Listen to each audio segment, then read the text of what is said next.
All right, hello, welcome to Adventures in Lollygagging and Friends. We are playing Call of Cthulhu tonight. We are continuing our Horror on the Orient Express campaign. We are moving at a hell of a clip. We are already up to episode 7. So by my calculations, I really do think we can get this done by 2025. So no one piss each other off. So we stay together that whole time. That'd be great. So yeah, we got a lot to get to. So let's just dive right in. We'll do we'll do a quick character intro, just so everyone say who they're playing and whatever else we need to know. And then we'll dive right back into this as we ended off on a situation. Situation, I think we can call it. So Jeremy, who are you playing? I'm playing Joseph Tidwell, Staff Sergeant, Stuntman, Man of the World. Currently, a man under arrest by the French police. Fortunately, Indeed. I recently filmed here. I know a smattering of words. I know how to curse, and I know how to say, not in the face. It's going to be fine. I also, so I've been doing I've been trying to get images of characters you meet or important characters to the plot or just characters that we make up on the fly that are hilarious. So I do have fans of Joseph as an NPC. So there you go. Those are the people who were chasing you down. Just share it with you. I'm sharing it with only the players because it's not legal, the images I'm getting. Nick, or I guess I don't know the legalities of it. Who knows? Next up, we got Chuck. Chuck, tell us who you're playing. Me. I am Gregory Kozel. That's my name. I remembered it finally, and all I have to say is that Mr. Tidwell needs to treat his fans better because these three were extremely agitated. It's true. It's true. I mean, this is what you get for not signing autographs. So, Running away when they asked. It is great. I do love how Joseph got out of it and you immediately jumped into the fire. Oh, so great. All right. Next up, Melissa, who are you playing? I am playing Pema Namduk. She is a scientist. She's a bibliophile. She hangs out in libraries and learns stuff and wonders what everybody else is up to. Yeah. Yeah. I mean, you might never find out, to be honest. It might never come back to you. Or you might be called for bail money. I don't know. Something like that. Next up, Adam, tell us about Killian. Hello, name's Killian Bangura. I have an honorary major in human studies. And I find myself with this fine crew. If you need someone to do some talking, sometimes I do well. Other times, not so much. Yeah, exactly. And then finally, we have the hero of last episode who took the heat for Pema. We've got Reginald Abernathy. Matt, tell us about Reginald. Hello, Reginald Abernathy here, occultist, man of many trades and hats and faces and voices and personalities. That's right. I took one for the team with Pema, and then I went and found the rest of these rapscallions. Next thing I know, I'm running from the fuzz. It's true. All of that is 100% true. So let me do a quick recap, and then we will dive in. So you all arrived in Paris last time. You made arrangements. I think we ended up staying at the Balmoral Hotel. You started talking to the concierge services at a certain point. They told you a little bit about some sightseeing advice that they have, the Louvre, the Eiffel Tower, a special midweek catacombs tour. They also gave you some guidance on going around the city. I think Joseph, Killian, Gregory, you got pointed to Saint-Ouen. I can't remember how to pronounce it. I don't have my pronunciation guide, but basically a flea market, an occult and antique flea market. And that might have some antiques or vendors. I think you were looking to follow up on maybe that sale that you kind of saw in some of the professor's notes. Reginald, Pema, you went to the Paris's main library and you started to continue your search for the set of Simulacrum, and specifically a German count living in France by the name of Comte Fenelick. Well, by the name of Fenelick. Comte is just his title. Once there, Pema, as we've mentioned, she tore through a paper and drew the ire of the library attendants. Reginald kind of took the blame and got ejected, got thrown right the hell out.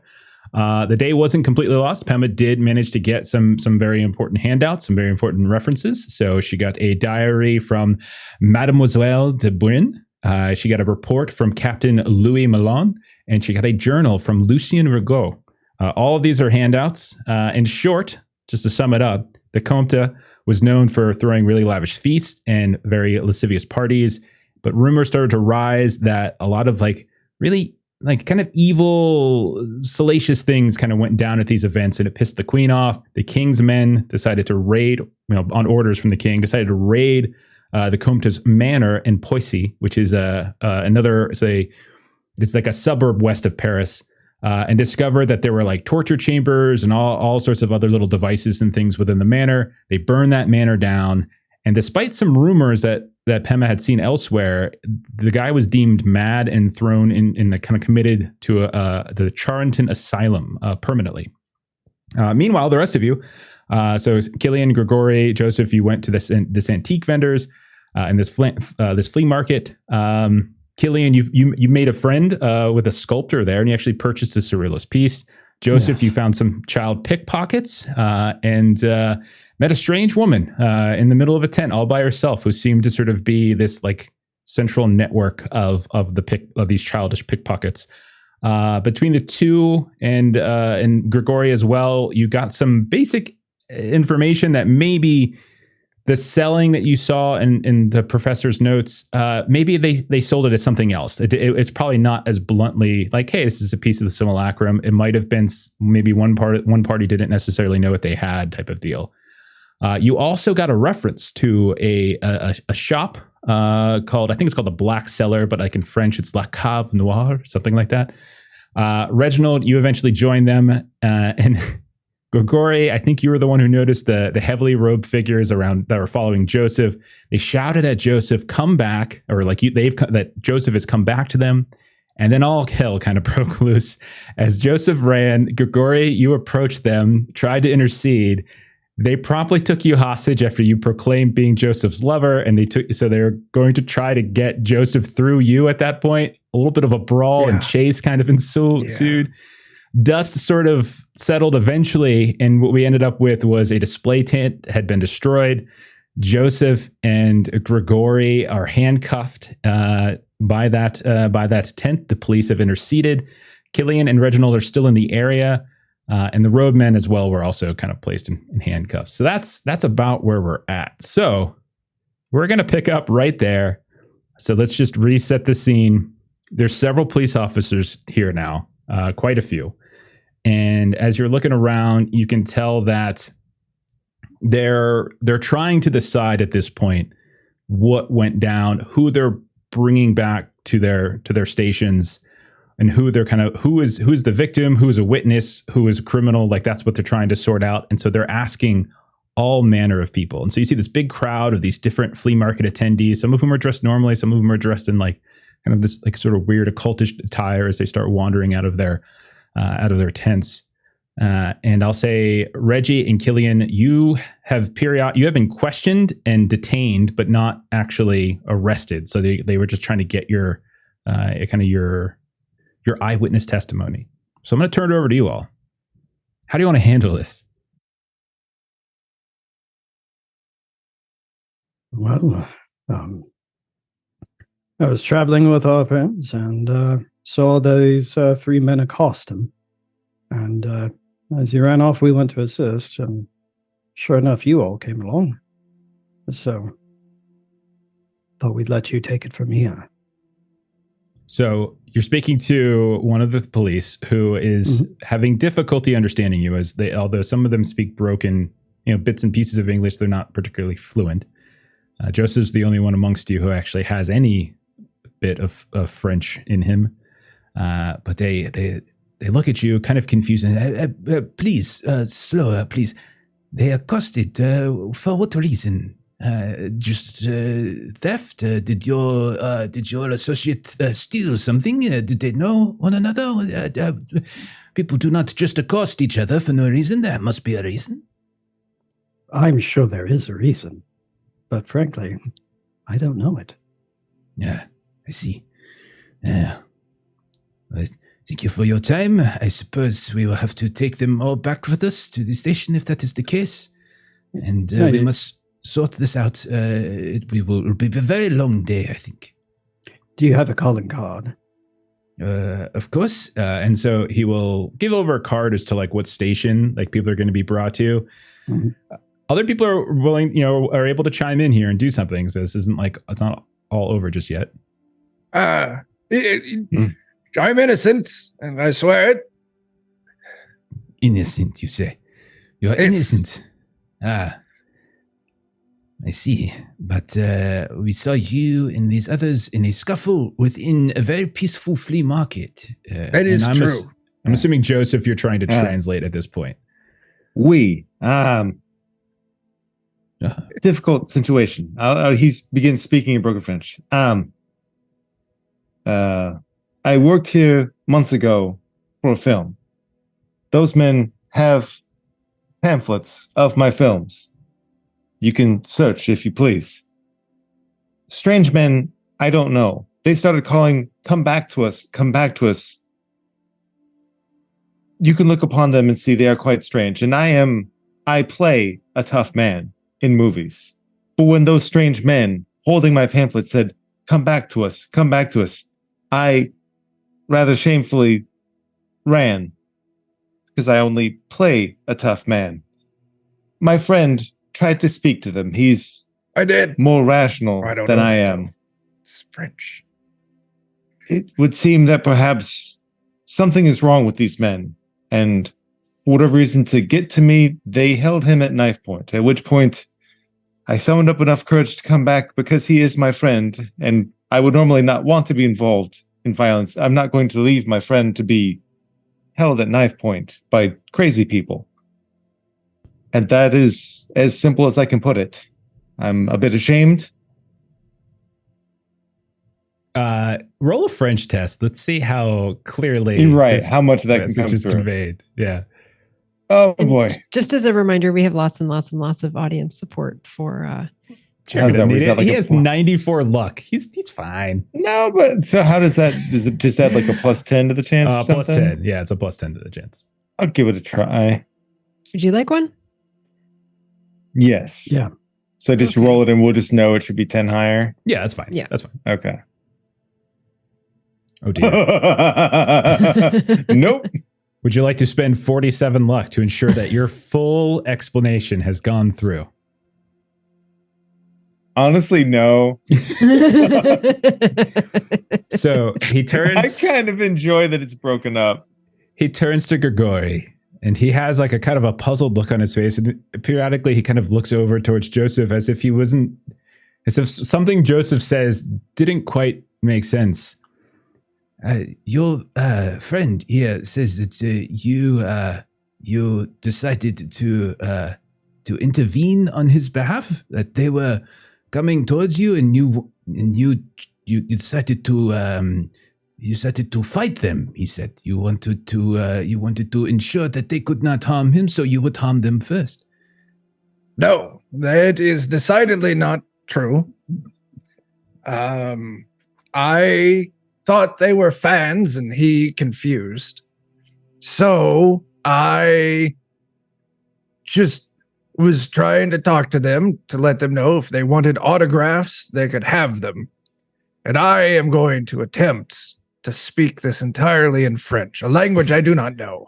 Okay. Okay. I Okay. will Excellent. gladly take one of those audience boosts. Okay. Got it. We just got 2 more. Thank you, John Maxuda. It's a fantastic. No, Would you like to spend what is that? 58 luck that would be to pass that? I have 30. Okay. Yeah, well, Perhaps We you just- should get your translators. I'm sorry. We have more people at the station, more equipped to speaking with you.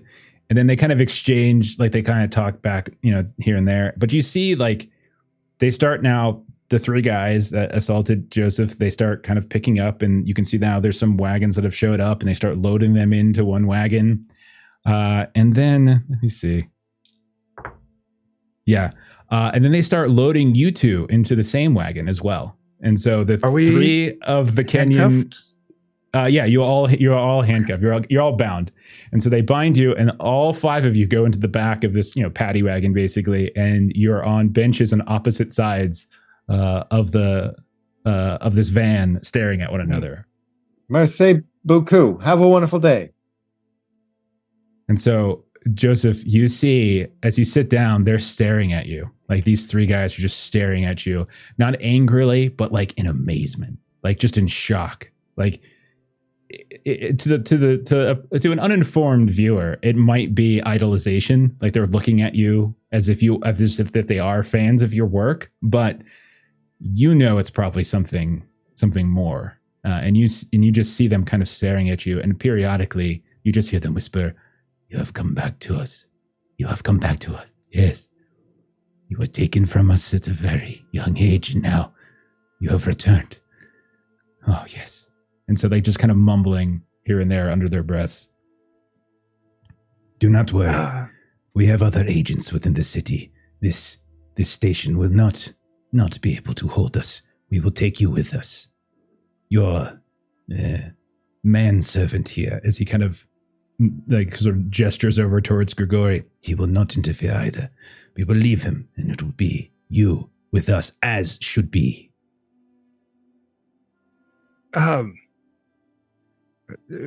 Family, I don't understand what's going on. I would say they are speaking English at this point too, because they're not speaking, like it's heavily, like they're heavily accented. It's very thick accent. Yes, no, I was saying that to Mr. Tidwell. Okay.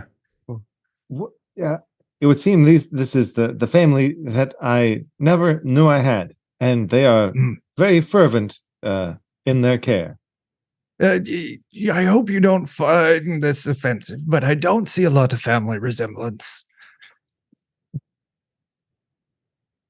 I'm a bit more on the green side, I understand. Yes.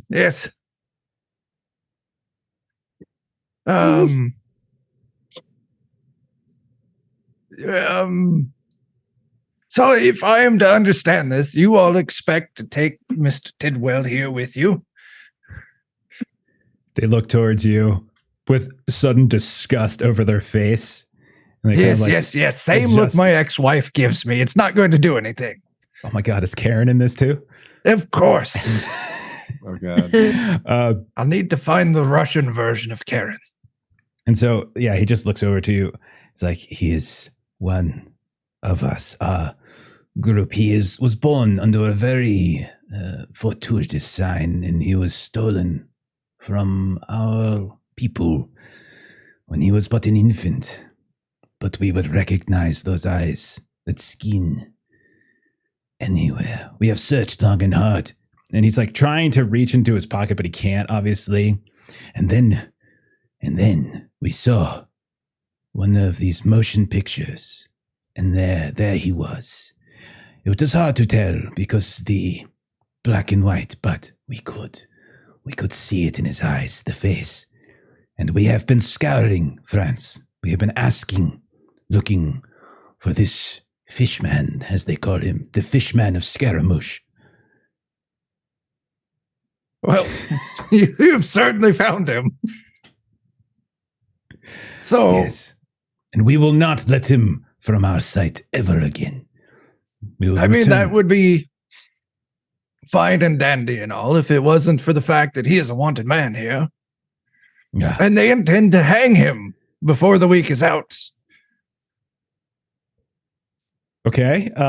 Roll. Oh, wow. Okay. So you're just kind of roll a fast talk. Sure. Sounds like a fast talk. I got a 5 in that.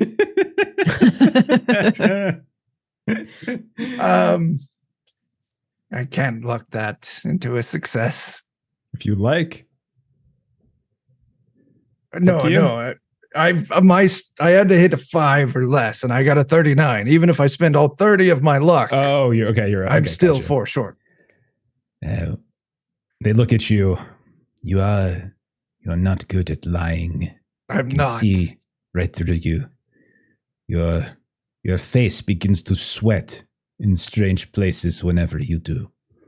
And I will tell you this, even if he was, as I have mentioned, we have agents in the city, and they will come to our aid. You will come back with us. Yes. Well, I count myself very lucky that you have so many fine people looking out for my interest. I didn't know that you've been watching me since I was a baby. I never knew my own parents. For all I know, you're my long-lost uncle. Oh, no. We did not know your parents. They fell beneath the sharpness of our blades. They, too, tried to abscond with you. As I said, you were born under a very fortuitous sign, and we had to Gemini. separate. Yes, indeed, Gemini. Yes, you know the scriptures as well. But they kind of ramble on about how you're some sort of like special baby, and like they want you back for whatever reason. Well, I was always told that my parents were assholes, so I suppose thank you for murdering them before I ever knew them.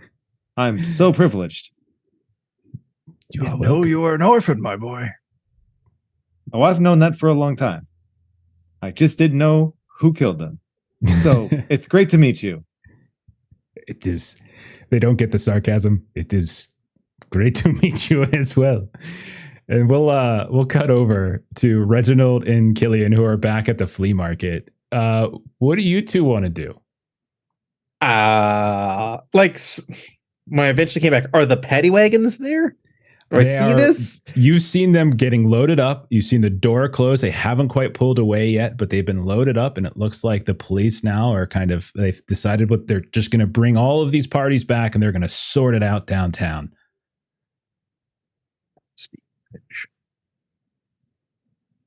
I suppose that we should see about bailing them out. Sure, or busting them out.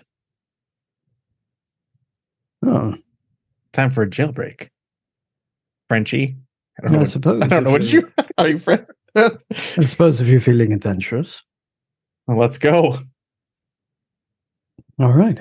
Do you want to try to break them out of the paddy wagon? Or are you waiting for the paddy wagon to drive away?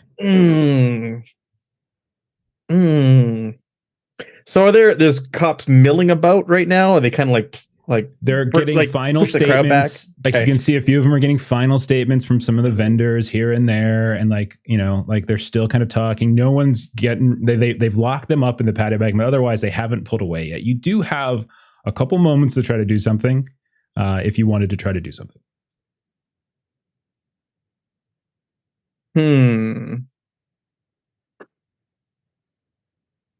Is there no pickpocket in this? Would it be sleight of hand? Sleight of hand sounds right. Yep. Could I try to lift some keys for the paddy wagon off one of these guys? You certainly could. So, Killian, before he rolls, is there anything you're doing? You can also try to help in this in some way, potentially having him Yes, I'm going to attempt to do the kind of flirting you do when you're exploring to see if they're if they're interested at all. Okay, you're just gonna walk up and flirt with one of these police officers. Okay. What see are if your they're success? receptive. Yeah. So you're welcome to roll charm, Killian, if you like. Go right ahead. And if you are successful, end up in the back of the paddy wagon also. And if you are successful, we'll give Reginald a bonus die on his roll. Okay. Okay. So you the two of you concoct this scheme. Oui. Killian, you start talking with this one tall, slender, but broad-shouldered young man. This police officer, very fine mustache. It's very properly groomed. You can tell this person really puts a lot of work into his appearance. And so the two of you start chatting, and he kind of turns his head away from where he was kind of waiting by the paddy wagon for probably some of his superiors to come. And the two of you just start chatting. And then that gives the opening for Reginald to just sort of sweep in behind. So yeah, go right ahead. There was a reason I asked for your calling card. Monsieur. And he's like struggling with English. Spending the luck. 13 luck to pass. Okay. You manage to reach in and you grab the keys for the paddy wagon. But meanwhile, this man seems to be very taken with Killian as the two of them are chatting. And I would say he's probably not great at English. And so maybe part of this is like you coaching him through like the English words as you guys, as the two of you are flirting.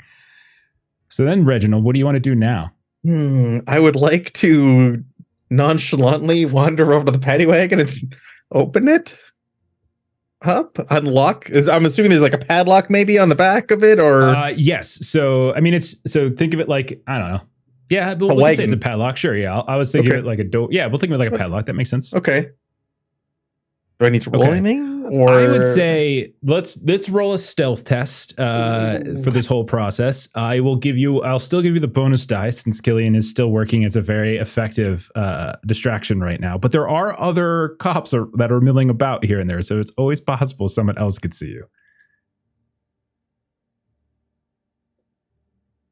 I will. Don't forget about the extra 10s from the audience. How many can I spend? Them.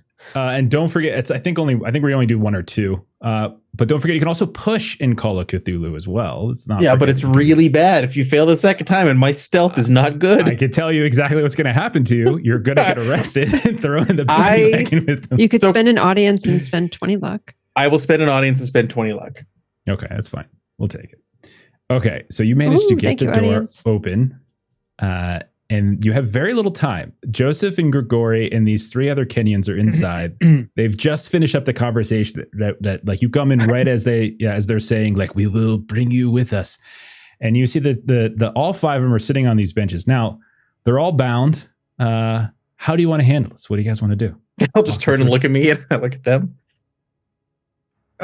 Like, are our chains actually bound down to the seats or whatever, or just like, wrist to wrist sort of thing? I'll tell you what, I just described this guy as kind of green on the force, so maybe he forgot to do it. So Grigori, I'm going to ask Grigori to do it, because your luck is insane, Joseph. So I'm going to ask the person with the lower luck to do it. Reginald, what is your luck? Reginald? It's currently at 31. Okay, you barely beat out Grigori. So go ahead and roll a luck test, and if you pass, then we'll say that I did it. Okay, you got it. So we'll say that he forgot. Although your wrists are bound properly, he forgot to actually bind you to the railing of the seat. Well, we gotta go. Then let me see if I understand this right. It would be duh. And then I point over towards a woman who's been giving me eyes this whole time. Toi? Toi, yes. That's our sign. Let's go, fellas. Toi, toi, toi. Let's go. Okay. Quick question. Can we see where the lock should have been?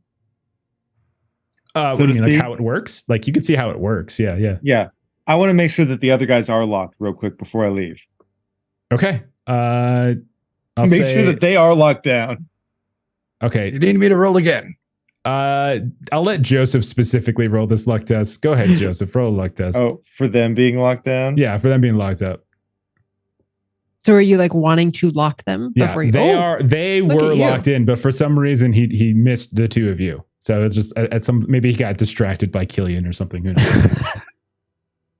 Pleasure to meet fan. We'll talk again later about how you killed my parents. Au revoir. Do not.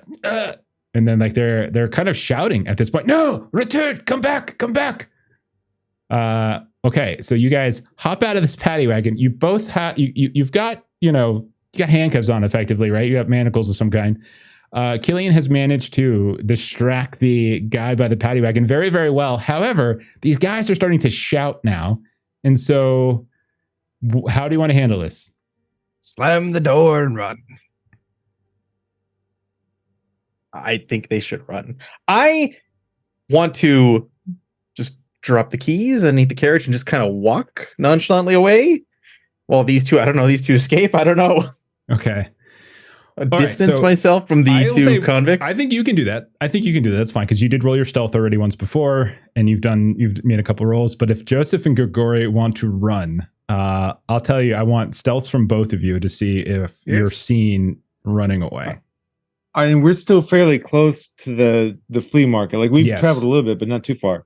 I'm going to take note of I'm going to take note of maybe some of the little hidey holes I remember some of the kids going to as they're trying to like do their little shtick and use that to try and help me. Okay. As I stealth. Okay. Where's my stealth at? It's a success for Grigori. Yes. You managed to slink off. Do you run back into the flea market like Joseph is doing? Or are you running? Oh, okay. So you're just bolting. There we go. I'm looking. Where's the tower? I know where that is. I see it. And I'm going that direction. Jeremy failed his roll. Jeremy, do you did. want to spend 46 luck? Nope. You can. Okay. I mean, I'm sorry. I just kind of they enjoy. are failing. going to arrest you. So they're just going to put you back in the paddy wagon if that's the case. They're going to see you as they actually. Technically, I should roll for them, but I think with your 95, they probably will. See Yeah, you. no, they're going to. Yeah, they do. Okay, so the two of you split. Grigori and Joseph split. Grigori is leaving the grounds of the flea market and seems to have gotten away scot-free at that point. Reginald has very smoothly started to sort of walk away like nothing happened. Killian, you've got this guy distracted, but then the shouting starts to happen from within the patio wagon. It's like, one moment, please, 1 second. And I'm going to try one last ditch attempt. And I'm going to pull him closer to me. Just get like really close to his face and be like, but we can have so much fun. Roll a charm test. But this one is going to be I want a hard success on this because now there's something going down and it's even. Yeah, This is a little bit Take an more audience 10%. Sure. An audience 10%. Sure, Okay. I'll do that. So it would be an 89% with a 41. difficult. Okay, so Hey, that's a that's hard a success. success then. So that would be you need like a 44 or something like that, I think, and you rolled a 41, and so he's about to turn away, and then you just you go in for it. You grab him, and the two of you just have a little smooch session out inside the paddy wagon, giving Grigori plenty of time to get away, Reginald time to get away. Joseph, on the other hand. Mhm. You run back into the flea market, and you suddenly hear you get into it, and you hear some shouts. You hear some shouts coming from back, like, "Stop! No, he's getting away! Oh, there he goes!" And so they're shouting in the direction, and they're shouting for you at this point, and you just start like weaving into this sort of flea market at some point. Now you're looking for a specific hidey hole or something like that, right? Mm-hmm. Okay. So they're coming after you. They're looking to chase you. There's every now and then you kind of pass by like one of these like little orphan, like kind of street kids who are just kind of looking at you with like this puzzled look on their face. And then you hear other vendors who are nearby. They're calling out like, "He is right here. He's going this way." And they're totally calling you out. Roll spot hidden, and we'll see if you can find one of these special hidey holes. I'll look for that, and if I can't, I'm looking for the river. Oh God, this end. I don't know how close it is, but yeah. Okay. Is there any body of water? Will you spend 17 points of luck? Yes. Oh, I Take an should have audience called 10? using the audience. Yes. Okay. All right. So you managed to sneak into a tent that is, strangely enough, kind of bizarre to look at. As there's this very large tent, and you can see there's a series of these very lifelike and life-size dolls that are made of some sort of like painted and polished wood. And you can see most of them, however, like they're kind of sort of very, very dolled up, but they're all missing one eye. And so you come in here, and every one of them is just kind of staring at you with this one empty eye socket. But you realize that like they're all literally mannequin sized, and you can kind of sneak in amongst the sort of the group of them, and like that are hanging down from these hooks, and you can just sort of like hide within them as long as you sort of close your eye. Okay. All right. So we will say that as time passes, and it will, you can see that Killian, the man you have come to regard as a very close friend, he gets pulled away by one of his superiors, who is now kind of berating him for not paying attention.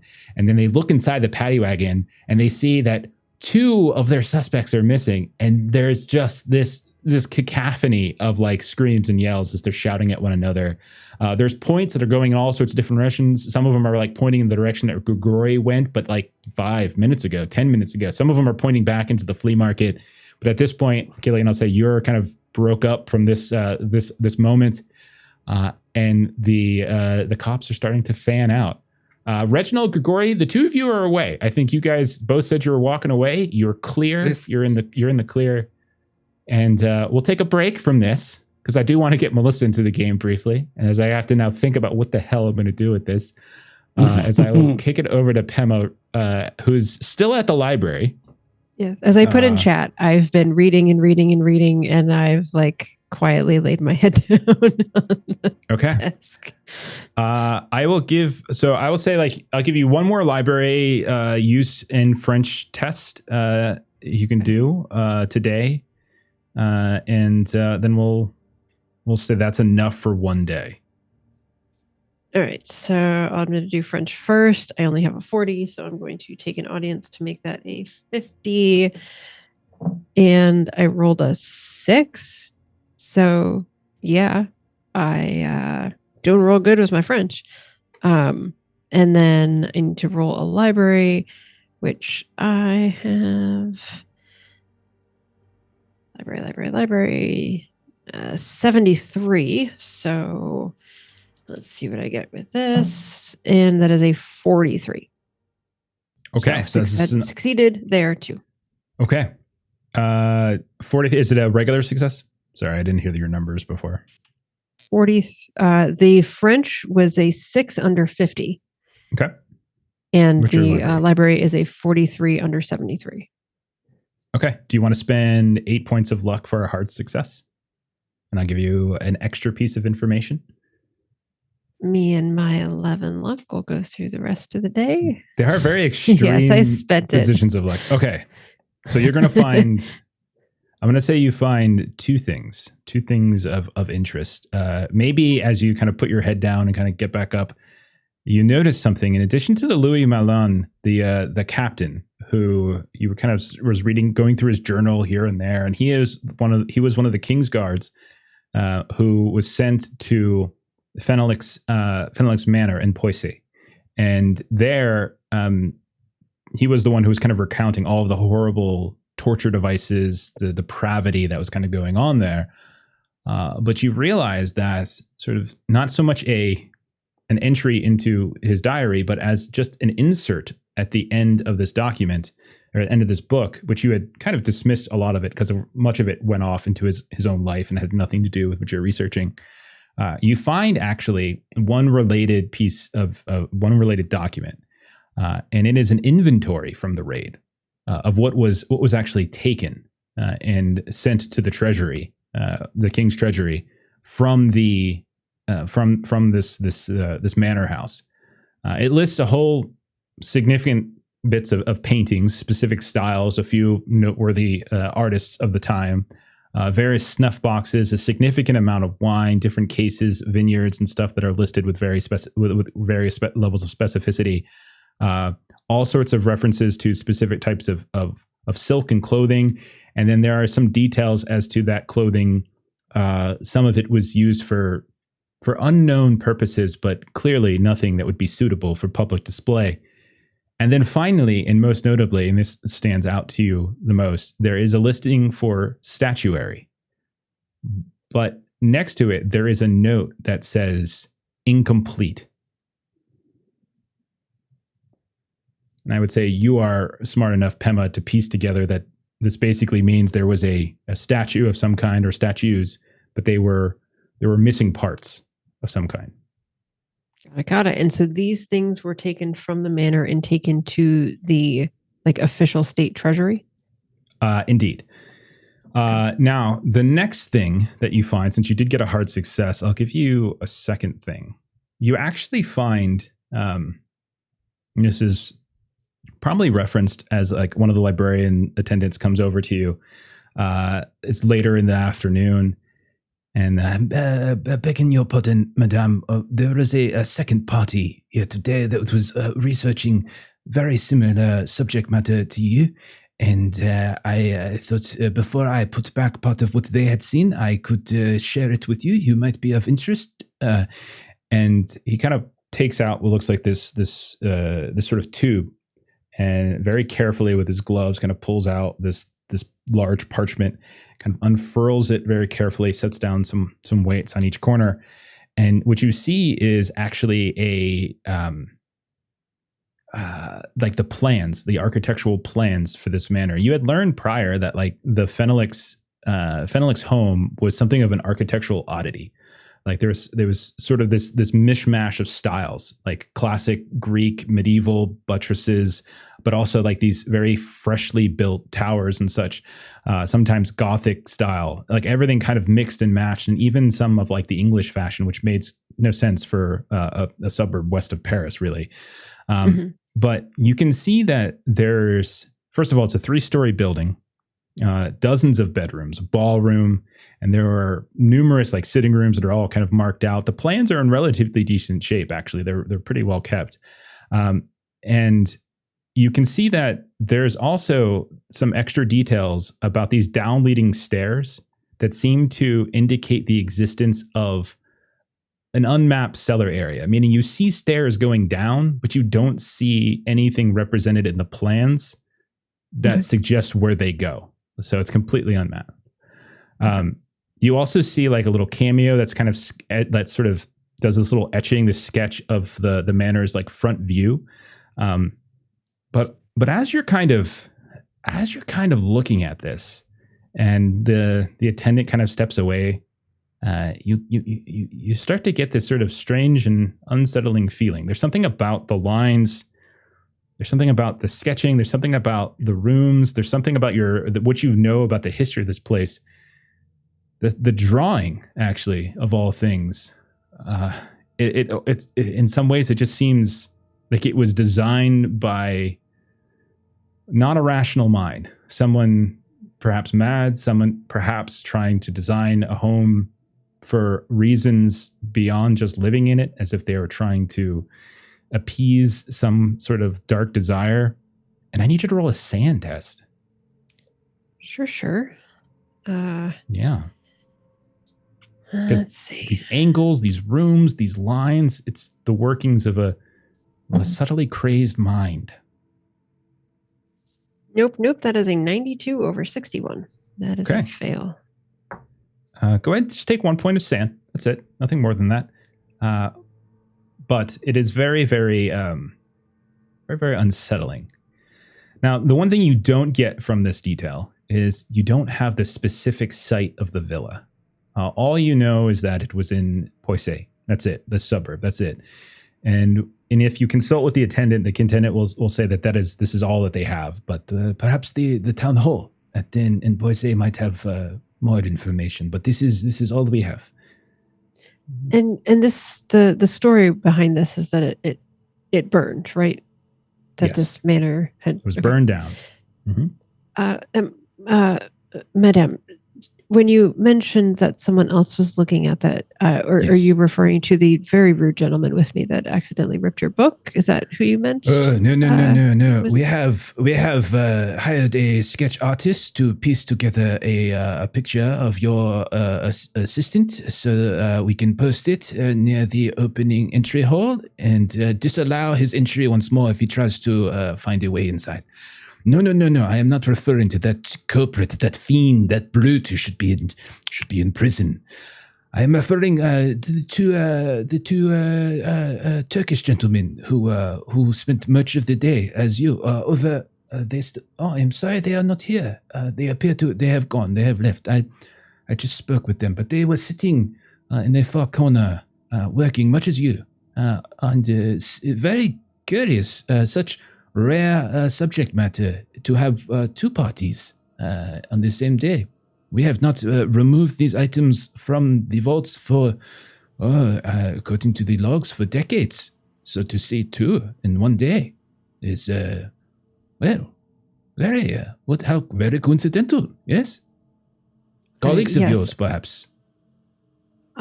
Did you perhaps mention that because you mentioned to me that they were looking in the same thing? Did you happen to mention to them that I was looking into the same thing? Yes.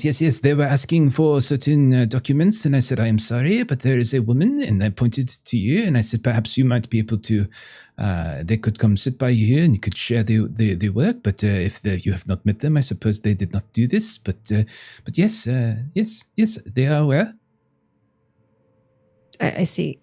And she'll kind of grow concerned at that, but she, kind of isn't going to kind of take it out on this woman. Well, thank you very much for letting me know that they were. Are they older gentlemen, closer to my age?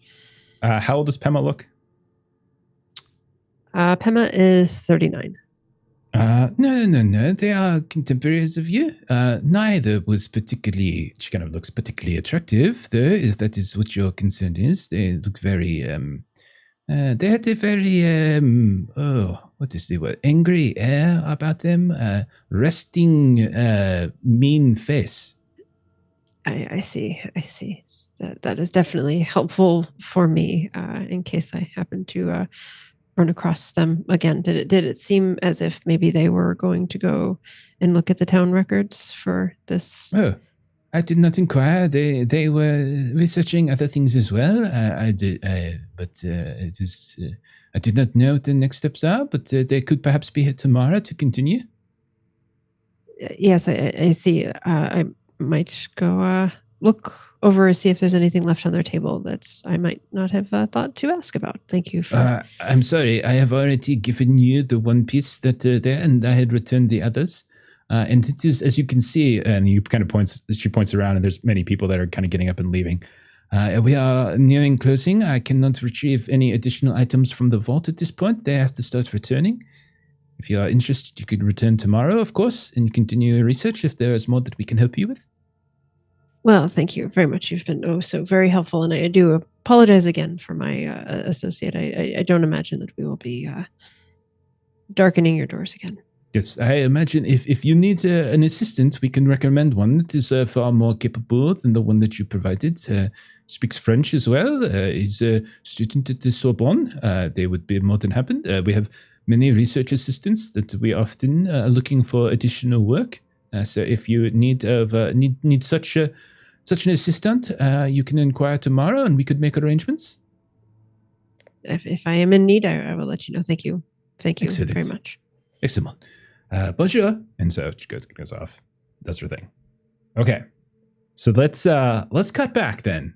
As Reginald, Grigori, we'll pick up with the two of you, as the two of you manage to slink away from the flea market unseen, and we'll say, Grigori, you're the one that's probably in most kind of dire straits at this point, as you do have manacles still on your cuffed. wrists. Yes. So what is Grigori doing then as he moves away? Well, I'm not a flexible lad. I was like, I will contort myself to get my jacket over my hand so it looks like I'm just holding my overcoat. But no, that is not happening. I will die. Okay. I mean, you can roll a dex check to see if you're able to do such a thing. Yes, I could. And if I fail, I might explode. So I'd rather not. Okay. Why don't I? It's a big city. There's bound to be shady people.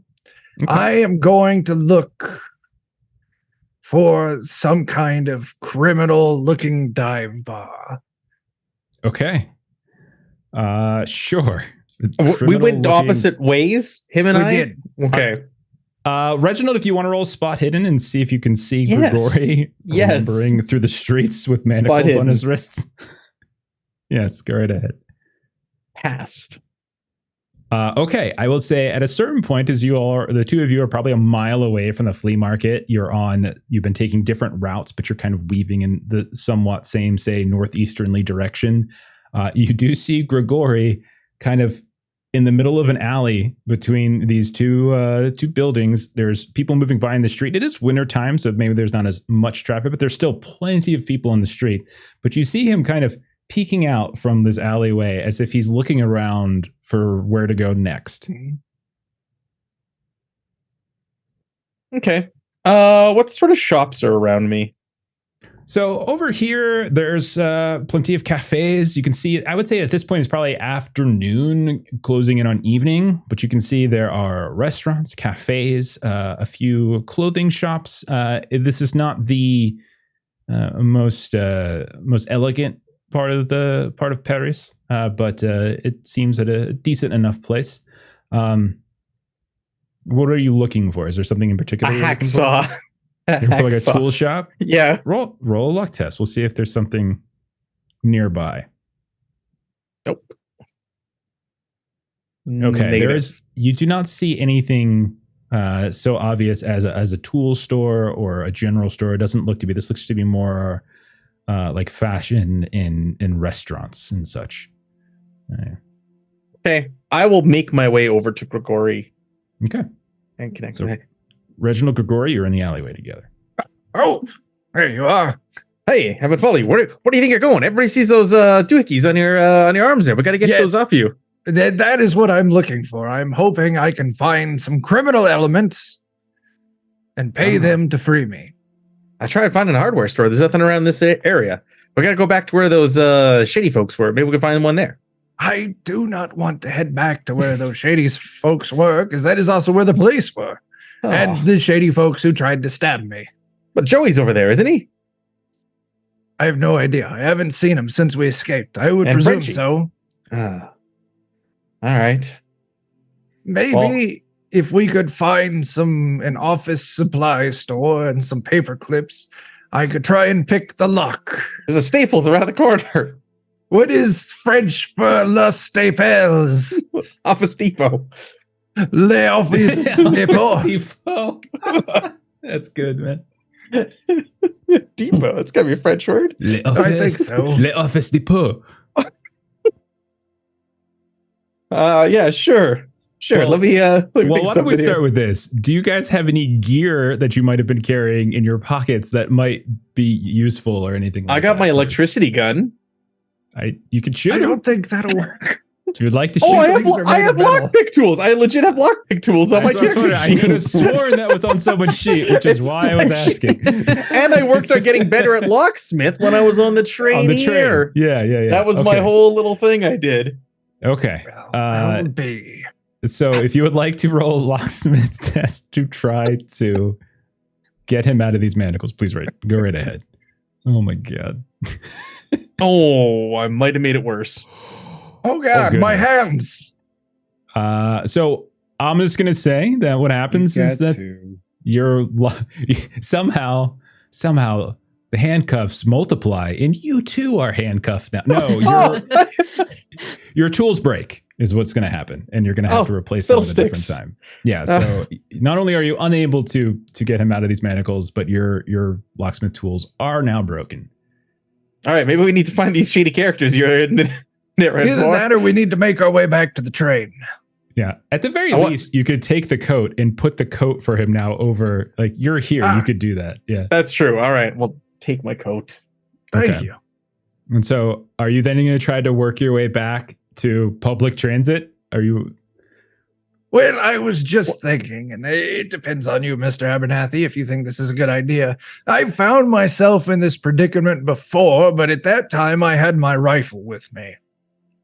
So the thought is, if we can get to the train and get to my rifle, I'll just shoot the links and the handcuffs, destroying them, leaving me free with two very lovely looking bracelets for a while. How are you going to shoot the handcuffs off your own hands with a rifle? With my toes, my friend.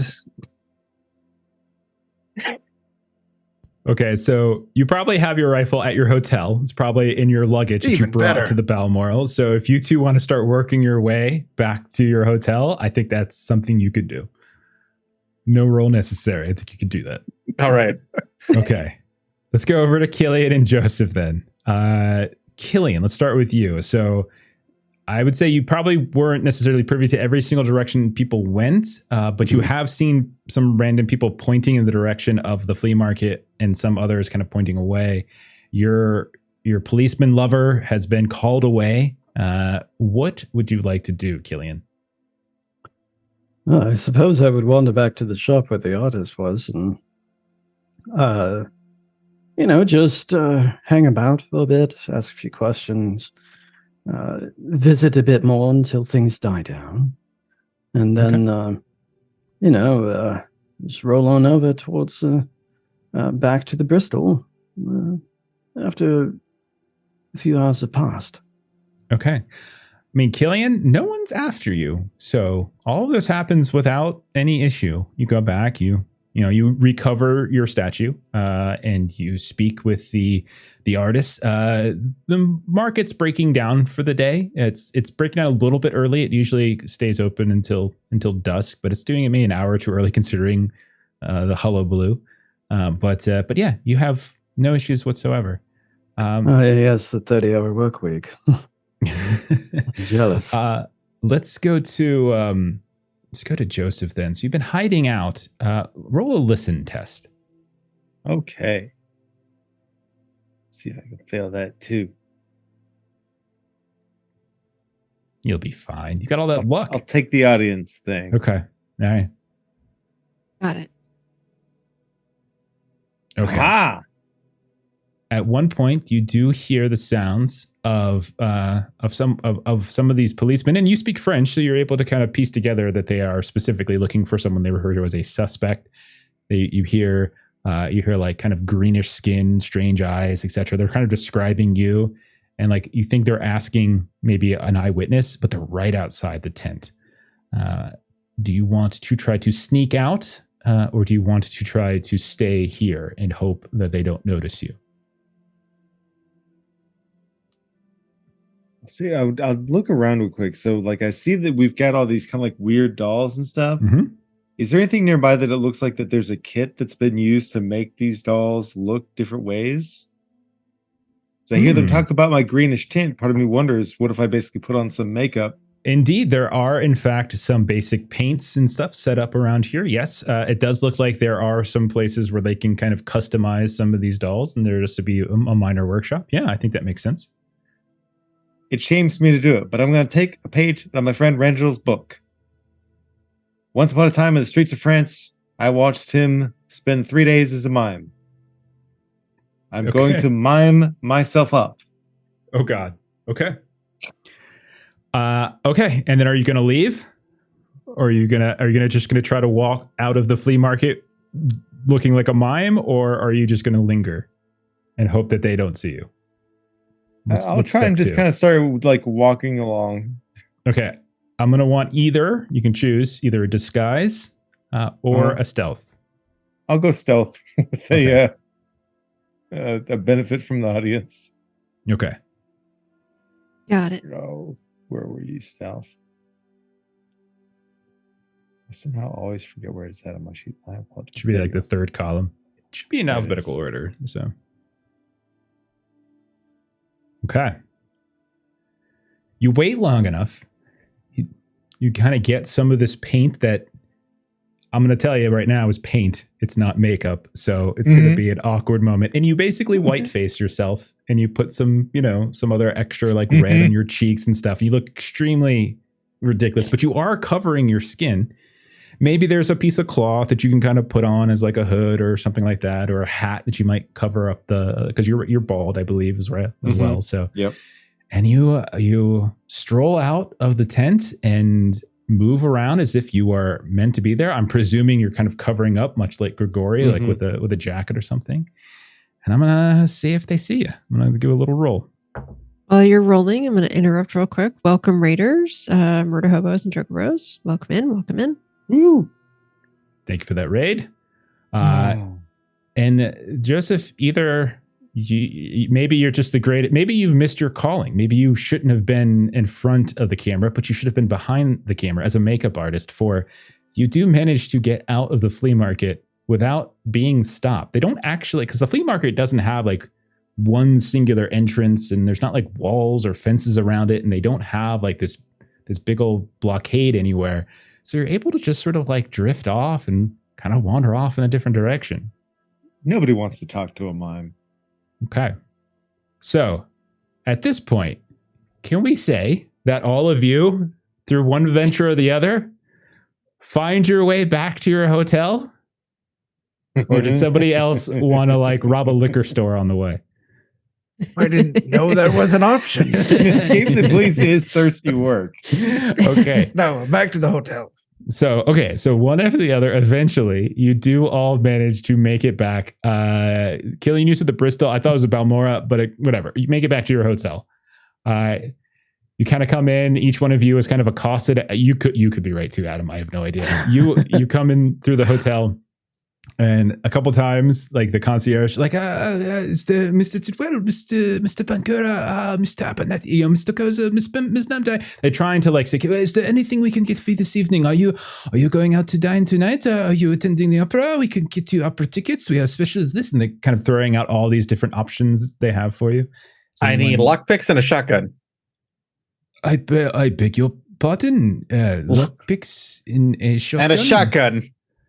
Wait, can I make an amendment to that? How about a locksmith and a cheapy one that's probably late on renewing their license? Locksmith. Yes, yes. We can do this for you. Yes. We shall. For today or tomorrow? Immediately, please. I have accidentally locked my suitcase before I forgot to take my puppies out. I look over. Oh, okay. He's gonna go get it. I just want to know if he believes you or not. No, I did No. He gives you a face like he doesn't believe a damn thing you're saying, and you're like, puppies in the suitcase. And he turns to Joseph. Did you translate that correctly? Hey, where do you French keep your puppies? Yes. In yards, in homes, not in boxes. Get with it, man. In the New World, we keep them in suitcases. Sometimes it's a problem. There's too many puppies. I will. And I hear they're being shot in the dark.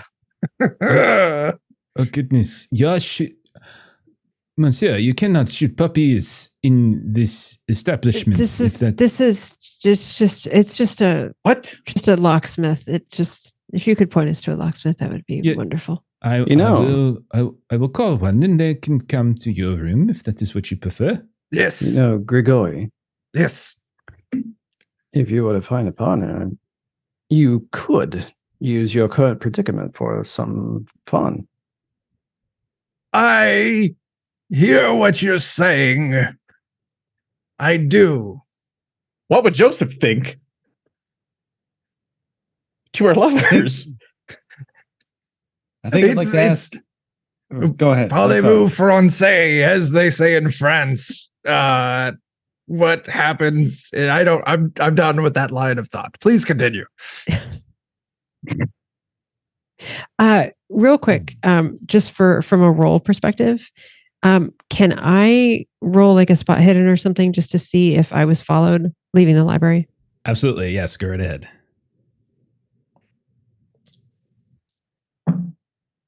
That is a 28 under 60 for the spot hidden. You do, in fact, notice that there are two men on the street that are dressed in sort of these long, dark trench coats, these dark fedoras. They have them kind of pushed down very closely over their faces, so you can't really make them out too well. A wind has kicked up, no snow yet, but it is getting darker on your way back. They do follow you for a bit, yes? Can I do a different roll to see if I am able to try to drop the trail before going straight to the hotel? I think a stealth makes most sense. Just go ahead and roll a stealth test for this. Yeah, okay. I've only got a 20, so I'm going to take an audience for that and see how I do. It's an 85. There's not enough luck on my sheet to... So I feel this seems like a situation where I think I lost them. Mm-hmm. I think that's exactly what it is. At a certain point, as you make a series of turns, you kind of left-hand turn, right-hand turn, go down an alley, kind of try to disappear into a crowd that's crossing a street at one point, and you look back, you're a few blocks away from the hotel, and you don't see any sign of them. So you return to the hotel, proud of yourself for having eluded your tail. Okay. We will say... So then when there's sort of a jump in the conversation, I'll make sure that everyone knows that I'm being tailed, but I got rid of them. I made turns and I doubled back and I made sure that they were not following. But everyone should look out because that librarian told them our business. Well, Excellent point. that is quite shameful. I mean, good on you, turning into a modern day spy. Quite proud of you. Well, I got arrested. And look at these. Oh dear goodness. Well, now I understand why We're going to go shoot him off in the room. Do you want to come with us? Yes, it's going to be quite fun. I was going to suggest we perhaps go to a park or somewhere outside. We could shoot him off in a park too. Doesn't have to be here. It's true. I don't think France has any rules with discharge of firearms and city limits. Well, I'm unaware of such things, but yes, we should certainly take care of that situation. No, I'm game to see what happens. It's not the first time I've had fun with handcuffs in a park. Do you need a handkerchief there, Mr. Tidwell? Well, the funny thing is, I think it's actually paint. I think I'm going to look like this for some time. I've made a huge mistake. Again. And Pema's going to like pull out like a handkerchief sort of like from her pocket and just, kind of do the, kind of like try to at the corners and it's lead paint all over your face. It is. On one hand, I look less Well, like a fish. On the other hand, I look like a mime. Well, if there are individuals that are trying to trace us down, this, interestingly, would make it even easier for them to do that. I might have some Vaseline or something that might be able to get rid of that. Yes, but at least he looks less green around the gills. Yes, It's true. Indeed. Okay. We will say at a certain point, the concierge returns with one of the handymen who work in the hotel with his toolbox. And I assume you went back up to your rooms. Yes. So they'll hunt down Grigori's room. So whoever's staying with Grigori or how you're splitting up the rooms, you'll hear a knock on the door and you'll see the concierge. You'll see a man with with a toolbox. And he says, "This is Henri. He is one of he works here within the hotel. He is an exceptional machinist. I'm sure he could lend his services." And he kind of hangs the word "services" just sort of hangs in the air, and he puts a hand out. Mr. Bangora, I haven't figured out the secrets to tipping this one. I think he's okay, well, and I'll go ahead and give a proper tip. Okay.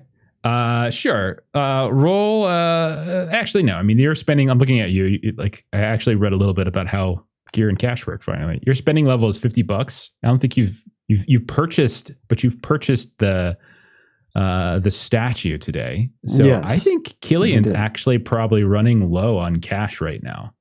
Oh my gosh. Is my credit rating how many dollars I can spend a day? No. So basically the way it works is if you look on your gear and cash tab, you have a spending level of basically $50, where if you purchase anything at any point that's like $50 or under, or roughly that, it's cool. We hand wave it, no big deal. And if you overdo it, like you're doing it a bunch, then whatever. You do have $300 cash, and so do you, Killian. So essentially, what you can do is we would deplete your cash. Is essentially what we would do. It's not really a big deal, but I just read the rules, so I'm stating. Pema has $80 in cash, and she's been at the library. So all of you are here. I'm not gonna make a big deal about it. All of you are here. You can pull some cash together, and you can give over a proper tip. Just the question is do you want them to not say anything? I'm going to give an extra. So it will be tip plus. Yes, we've... To the concierge, I say we give the standard tip and then give him the boot. Out of here, you. Oh, goodness. Okay. And then this handyman, I am going to pay an obscene amount of money to. I don't think that that's a very good way to promote discretion. Well, that's why we're going to pay this one to be extra quiet. Yes, but a concierge knows things.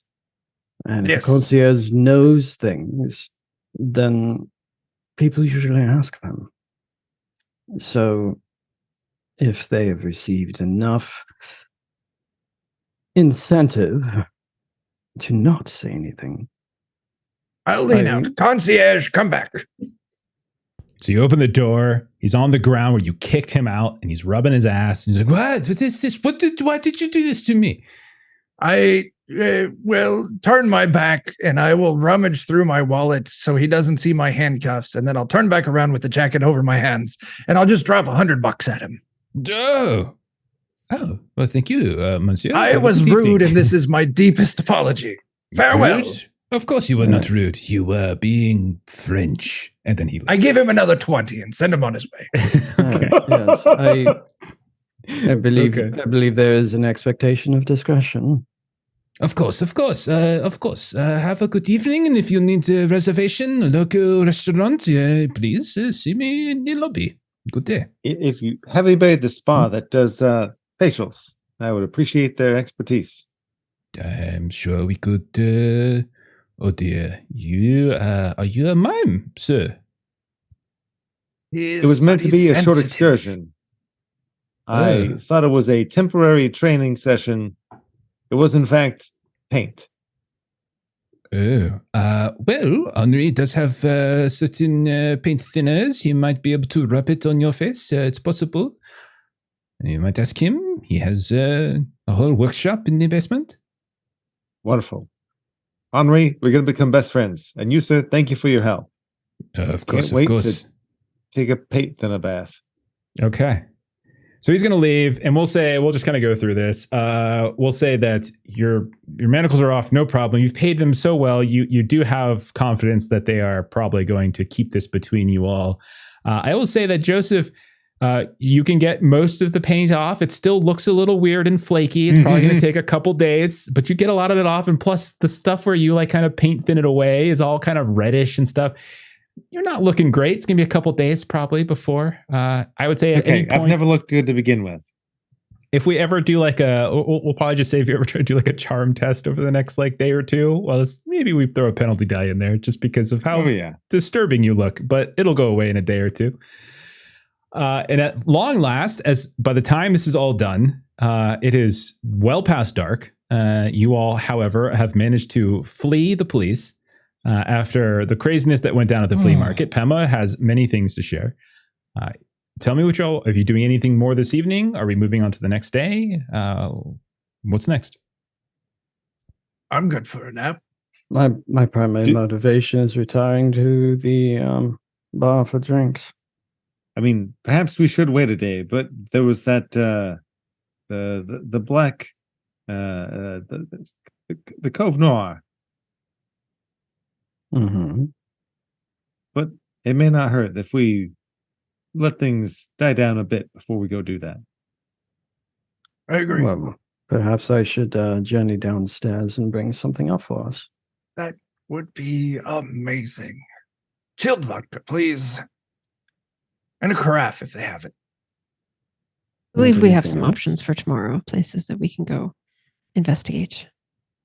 I myself was going to go for an aviation. You just want vodka. Yes. Very well. Okay, we'll say everything you get your drinks, you get your food, no issues whatsoever. Retire for the evening. Morning comes eventually. No issues, no police knocking on your door in the middle of the night looking for you. Nothing of that sort. What's the plan for today? How are we going about this? What's next? So the Cove Noir, that's the catacombs? Mm-hmm. No, that's the creepy shop that sells evil stuff. You We know, got that and the catacombs. Joseph. Yeah. Yes. Part of what I was required to do was to allow for a certain fantasy to be played out. And part of my doing that would require me to sometimes look a little bit different than I am, some of a different station. And, well, since you may be in need of looking different, I have this here disguise kit I could use on you. It wouldn't be my first time. I started the morning in makeup. Yes. It's quite useful. Comes handy in a pinch. So I'm going to use it to try and disguise Joseph to look less fishy. I put Okay. myself in your capable hands. Go ahead and roll a disguise test. It's fine. Okay, let's see here. So, working through some of the things that you found, Pema found a few things at the library. You all kind of got you've kind of got some clarification on the Milan connection. Like there was that sale that the professor had in his notes, but no clear like follow up. They did they did suggest that there are other places that you could potentially speak if there's folks who might have like more of an occult leaning, who might know something about it, might not. And then there was like some sightseeing bits that have been referenced a few times. So And then we have sorry, I was looking at my notes while you were saying that. We have the asylum. Mm. I'm going to use bits to increase my chance by 10. Sure. I got it. okay. Nice. So yeah, you do make him look. There's definitely still some slight discoloration, which goes like the back of his head is kind of green, the front of his head is sort of pinkish now, but like you've definitely covered up some of the flaky bits. He looks better. If someone were to get really close to his face, they would probably notice, but from a distance, of like 20 feet or something like that, they probably wouldn't do any kind of double take. So You do good work, Cillian. Oh, thank you. Well played, sir. Thank you. So when I was doing my research yesterday, I discovered information about the asylum and also information that there's some things that went to the treasury. Mhm. So want to look around and make sure that we are not being followed by these Turkish individuals. What did they look like? And I'll kind of give the description of kind of mean-faced. And then, when I saw them kind of following me, I'll describe them as best I could. With the description, do any of those match the skinned men who died multiple times before we left? No, I would say it does not. She didn't get a very good look at them. They didn't look like one of the Mehmet Makriats. No, all the library attendant said was that she thought they were Turkish, probably because they were speaking Turkish when she wasn't around. That's probably all you had. Otherwise, they were just sort of dressed in dark clothing and they had hats. I would say if you asked that question, Grigori, one place that did come up was when Joseph dove into the cold, icy water when you were doing your transfer over in Calais to get on a train to Paris. You did see a pair of men in similar garb. Of whether they're the same people or not, you're not sure, but the basic description seems to align. Very well. And so I want to clarify something for Pema really quick. So the treasury stuff, remember that specifically it said that the statuette was incomplete. So it was like missing pieces. The incomplete bits were, it was kind of brought over. So, and I want you guys to think that you have to go break into the National French Treasury. No. That's not where this adventure is going. Challenge accepted. No. I think Pema would want to see if there was anything that could be done at the asylum. I think Pema would want to go poking around there, because that was sort of the last kind of end of the Fenelix sort of story. So if anyone else would like to. Yeah, I'll come along. Sure. Okay. Joseph or Killian? Of course I will. Let's do it. All Okay. together. All right. So let's see. Who here? Okay. Sure. I would say a couple of you have been to France before. You can probably speak with the concierge if you're trying to get if you're getting directions. So you go down to the lobby, you try to get an idea of exactly where Charrington Asylum is. And when you ask about it, actually, the concierge, oh, where have I heard that before? I just heard that name recently. Where was it? What was it? What was it? Oh, yes. Oh, yes, yes, yes. And you see he kind of like scurries away, like mid-sentence, away from you all kind of rudely, but then returns with a newspaper. They are so old. And kind of, oh, yes, here it is, right here. And he kind of hands it over to, I don't know, let's see, Grigori, Yes. which probably is the wrong choice because it's a Yes. French newspaper. Here you go, monsieur. Yeah, right here. And he points to an article within it. And you look down and you cannot read what he is pointing at. However, I don't know what it says, but it looks very elegant. I will helplessly look at my friend. Someone please read to me. Pamo will sort of kind of look over his shoulder. Okay. Yes, this one here is talking about a chocolate chip cookie recipe. How interesting.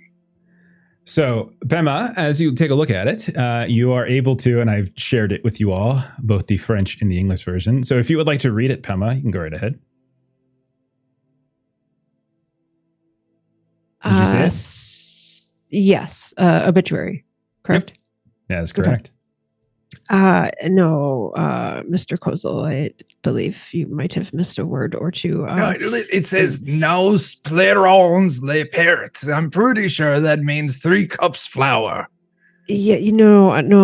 Unfortunately, this is actually an obituary. I think that word says hospital. For Dr. Etienne Delplace.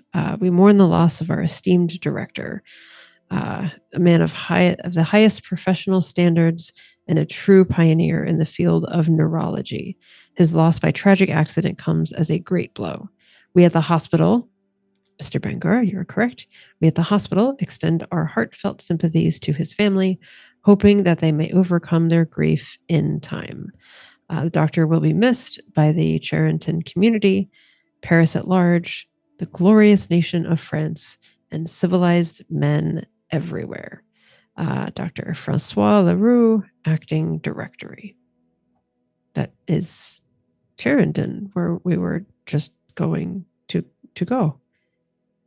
Well, I hate to say coincidences and all that, but a place that could be on our itinerary is suddenly greeted with death before we can arrive. This is Instead of by an accident. by tragic Yes. accident. That is all it says. We could perhaps try to find more information out about the accident, perhaps in another paper, or we can. Might be a good way to go to this place, and they might have more visitors because of this.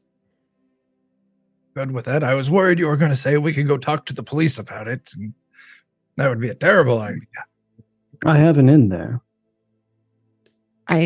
You have quite the knack, Mr. Bangura. So are we? Thank you, Mr. You're welcome. Leon. His hand just again seems to be out in this constant. Like, Mr. Leon, you are Hey. so why are your hands so warm? helpful. And Now that I know I have $50 a day, I gladly slide a 50 upon his palm. and you don't have any money for the rest of the day, so he takes that 50. Okay, all right. So what would you guys We are like all to do? traveling as a group. That's fair. Yeah. Someone else has lunch. Very well. I do hope that someday when I pass, that someone considers it necessary to say that my losses be missed by the entire nation. What is that? Would agree. So your work in zoology and the caretaking you do at the zoo. Those poor animals. This doctor must have been quite successful in his field to have civilized men everywhere. I wonder if it's got anything to do with those zoos they have here. Yes, we should go check them out. Oh God. Okay. So are we going to go to the asylum? Is that the plan? Yes. Okay. So we will say then that you get some travel and you head over. There's not that far away. So you're able to get there relatively quickly. And when you do, it is, it's basically, it's an enormous structure, with like kind of Italian style architecture, at least like roofs and arcades and such. Large stone walls. You can see they're lined with barred windows here and there. Surrounding the compound, you can see there's this iron gate that comes to an arched entrance, which is kind of where you're standing, and where you're kind of starting to walk up now, having just been let off by maybe a taxi or something. There's this long winding driveway that leads up to the main building. You can see that it's wintertime, so like there's not a whole lot of blooming flowers, but it does seem to be a very well-tended place. You can see manicured bushes and such here and there. But overall, it does kind of a gray day today, and sort of approaching it overall is just does have a bit of an unease to it, especially considering it's an asylum. Now, when you arrive, there is a main hall when you go in. Like you can kind of go in the public entrance, and you do see that there is a woman kind of sitting behind this desk. She has basically a kind of a nurse's hat and looks like a kind of a little name tag, and she looks up at you all as you walk in, all five, and you can hear the sounds in the distance of people talking down hallways. You can see there's that kind of frosted glass here and there, and different wings kind of going off in different directions, stairs going up. And she speaks in French, and she says, "What can I do for you today? Are you all together or separate?" We are all I've together. been practicing. Allow me to handle this. Orsay trevont les toilets. Toilets. I beg your pardon. Roll. I'm really terrible at this language. Roll Someone French else test. save me. Oh, Roll what? French test. Do it. You I never don't know. have French. I have any. Yeah, that's what you do. Yes. Okay. You got this. You got to roll here out one. goes. Oh, I'm off by 10%. Spend the You luck. luckily we have audience. I'm going to Gotta do call that stuff out before we roll. I'll take it. I'll take it for tonight. I'll take it for tonight. It's fine. And she's like, the bathroom? We do not have a public bathroom. I am sorry. It is only for staff and for people who are here. Your accent is very curious. You are not French, I believe. And she's speaking like really fast, using tons of vocabulary, and you're just like, Oh, I didn't understand a bit of that then. yeah, you understood no? That's probably not No. Well, I'm sorry to say, speaking in English to the rest of the party here, they do not know this man. I asked and they said no. I think you could get further if you said merde. What is that word? It's a magic word. It makes all French people like you. Had heard about merde. Get out of here this instant. And she threw it. No, she says, It's what you say when you pass gas.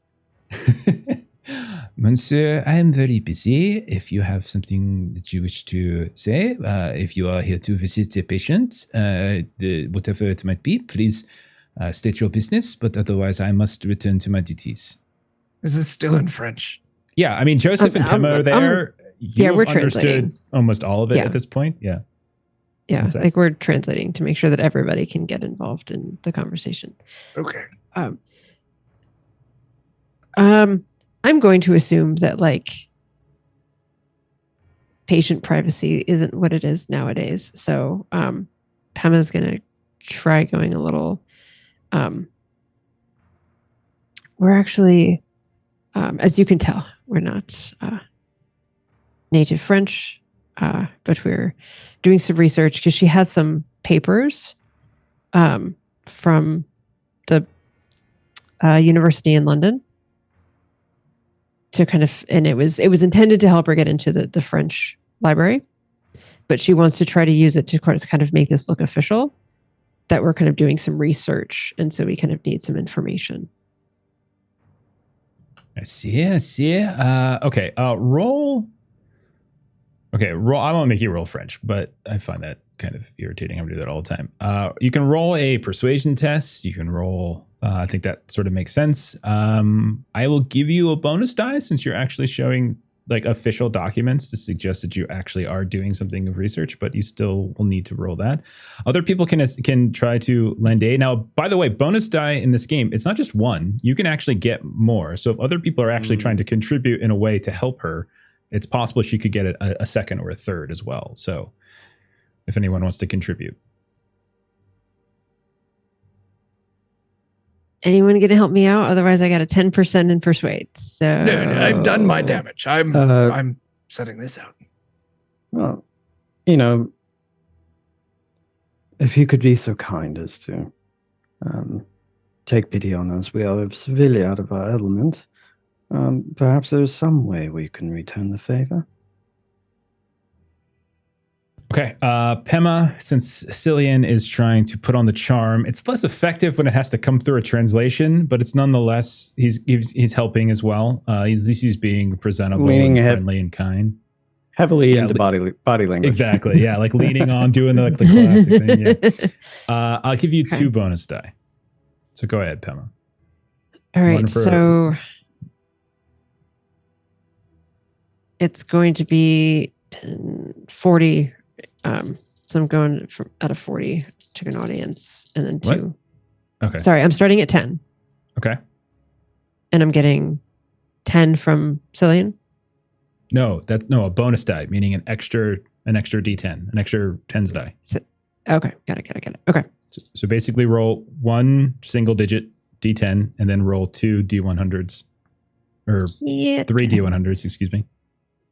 Well, my rolling continues to be not so good. So the first one was at 95. So let's see if it gets better the second time. Okay. That is a 65. Okay. And one more, I think. Get one more. And by the way, you shouldn't. What was the first thing you roll? A 95? You're not re-rolling the single digits die, right? Correct. I'm leaving the 5. Yeah, because there's a 95 and then a 65 and then a 55. Okay, go ahead and roll a third one. That was all 3. 95, 65, 55. Okay. Do you have enough luck to close the distance? You have 11 luck. Okay. She will say to you, I'm very sorry, but this is not a good time. We are very busy. The staff is currently mourning the loss of our former director, and there is a significant amount of work to do. We are welcoming a new director, and that, as you can imagine, the changeover in leadership is taxing our abilities currently. I do not think is a good time. I can perhaps make an appointment for you with Dr. Leroux. I will speak with his assistant. Any of you doctors yourself, if you are, that might accelerate matters more. No. What is the tragic accident that happened? Wait, just what did she say? That is all I'm at liberty to say. It was an accident. We have, as I said, we have a loss. I am not permitted to speak any further on this, and I would politely ask you to respect the privacy of this institution and the people who work here. Thank you. What'd you say, Grandma? They're busy. We can make an appointment with the new doctor. Oh, well. Perhaps if we make that appointment, wouldn't hurt if they made it too sweet. Again, it's just not, the flirtation's just not working. Like, translation, it's just not quite working. He's not getting it. So, Pema's... So I'll go ahead and make the appointment then. Okay, I mean, you could do that. All I was going to say is that trying to get in through as researches doesn't seem to be working. If somebody else has a different tact that they would like to take, you're welcome to do that. Otherwise, she'll just take your name, your contact information, and someone from the office will contact you when an available time opens up. I mean, is it possible with some time going by to like try and take stock of it? Like clearly she's not the sort of person that wants to be charmed, but maybe we could try and take her measure, see what sort of things do interest her. Maybe a patient comes by and she interacts with them in a certain way or something. Okay. You can roll. I mean, you can roll psychology. That sounds like the best thing to try to get a sense of like what might work for her. Yeah. I'll take a 10 because why not? That get me up to a whopping 49. So 49. 63. So 14 luck if you want to pass. Okay, I'll do it. I'm gonna get that luck one way or another, and then I'm gonna spring the monster. I know. Okay. I know.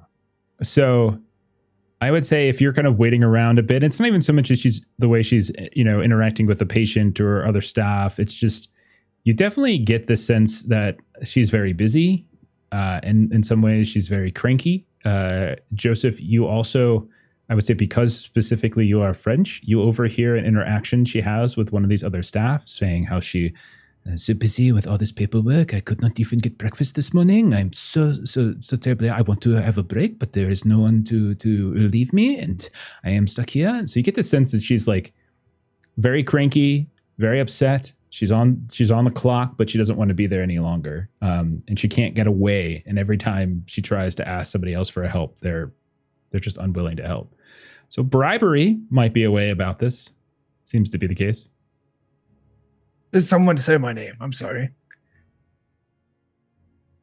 No, I've already bribed the concierge today. Well, I couldn't take care of it. Seems that the poor thing is famished. Indeed. Quick, throw money at her. Well, I think we should throw money at someone who has some food to offer. So I'll step outside. I believe I just saw we passed a shop along the way. Yeah, I'll step outside and look for something Sure. that's particularly comforting when you're stressed out. Just Coffee down in the the street. Yeah, just down the street. There's a cafe, small bakery, coffee, that kind of thing. You might be able to do something. Yeah, I'll get a nice little care package. Okay. I'll tell you what, while you're here, you roll either spot hidden or psychology while you're here, Killian. Where is everybody else, by the way? Are you just kind of lingering back? We're just loitering. Yeah, right inside. Seriously, if you don't leave, I'm going to call security. This is would have ridiculous. gone. I don't speak French, lady. Sorry. You can keep jib jabbering, and I don't understand any of it. Americans, so ridiculous. How many of those 10% raises do we have? We've got like tons. We have plenty. You can All right, only use a max at 2. So you can only get a max at 20. Oh, yeah, I'll use one. So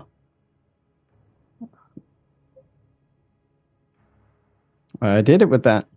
Okay, fair enough. You do notice that there is, you can, as you were waiting around inside, and even as you were coming and going from the asylum, you saw some people. You see uniforms and things. You see like nursing uniforms. You see office workers, but you've also seen like orderly uniforms as well. And you do notice that there are a couple folks in here that are kind of coming and going that are wearing the same kind of uniform that might be suitable for Charrington. They all kind of have they all look very distraught, very like kind of stressed a bit, much like the woman at the front desk. Each one of them you're noticing kind of has that feel. Some of them look as though they might not have slept for some time. Others kind of look like they're just sort of kind of lost in a different world. Like they're just sort of, like it's the morning, but this is more than just tiredness. They just feel kind of out of sorts, exhausted. But you're kind of getting this general feel whenever you come across any of the people who have worked, who work at this place, that they just feel a little bit off, distressed. in some way. Yeah, I won't say anything or do anything yet because I can't really speak to them very well at all. So I will make note of that, and I'll get the care package and bring it back to and I'll get enough so that everyone can eat. So I'm pretty sure that's going to use all my 50 for the day, and then I'll bring it to the woman who my charms so miserably failed on, and through translation, and I'll be sure to offer that to her first, and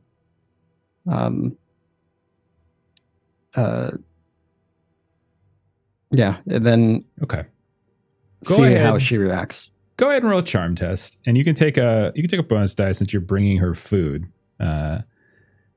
She's currently mumbling under her breath, and I would say Pema might be there translating, or Joseph, or whoever, but she's mumbling under her breath about these obnoxious Americans. This one over here, he keeps jib jabbering. What's this jib jabbering? Is this?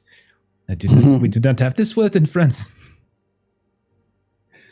Jib jabbering. You missed the jib in there, lady. Security, get this man out of here. I actually managed to pull out a Snickers, even though it may not exist yet. That's a 1. She's hungry. That's a 1. Yeah. And she looks over at you, and you just so happen to pick the perfect thing, like exactly what you would normally get. Very simple. Coffee and croissant. That's it. Very simple, but the very simplicity of it, it's just, oh, you are a lifesaver. Thank you so much. And she like reaches over, pulls you across, and just gives you a big kiss on the cheek. You are like, okay. And then she looks over at Pema, and then she looks at you again. Fine, I shall. Okay. Since you have been so kind, I shall return this favor. Come with me. I shall lead you to Dr. Leroux's office. Now, I must admit, I must warn you that Madame Rogenet, she is not. She is his assistant. She is much less accommodating than I am. She is the one who will determine whether or not you see. Make sure that you provide ample reason to speak with the doctor. And I might add that he is a very conservative and professional man, and you are best to maintain an air of professionalism. If there is something in your research that might involve his own, that could possibly earn you an audience. However, I can assure you, your charms will not work on Madame Rogenet. She is, well, you would see. And she knocks on the door. You can see, like, Dr. Leroux's office. She pushes open the door, and you can see as you come in, there is a woman sitting, fairly bulky woman, sitting with, right at this desk, and she just sort of looks up at you all, and she sighs, and they do like an exchange back and forth. And she kind of explains that who you are and how you're looking to see the doctor and such. You can tell that the office is definitely in transition, as you can see that there are several like open crates here and there, like, file folders, boxes and stuff that look to be kind of being shifted around. You see another door that seems to go into wherever the actual doctor's office is. This is sort of like an anteroom. But after a moment, your new friend from the front of the hospital departs, and you all are left with Madame Rogenet. I think I actually have some photo. I have a photo of her. But she looks at you and very seriously and very tersely states your business quickly.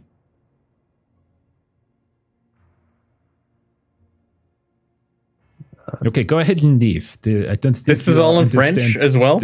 Yeah, it's in French, but I'm always presuming that as long as Joseph or Pema are there, that there's translation that's happening. Okay. Yeah, because That's all on Pema. Nobody speaks the King's English here. What kind of country is this? Yes, hello. A different one?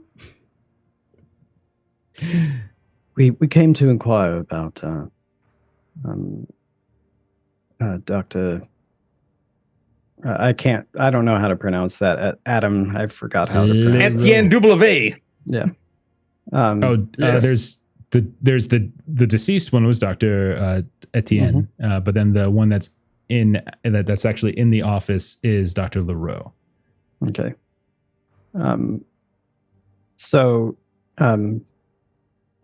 I just basically make introductions and say that we're here to inquire about the doctor and what happened, basically. She sighs. Then you have wasted your time, and now you have wasted mine. We will not talk about it.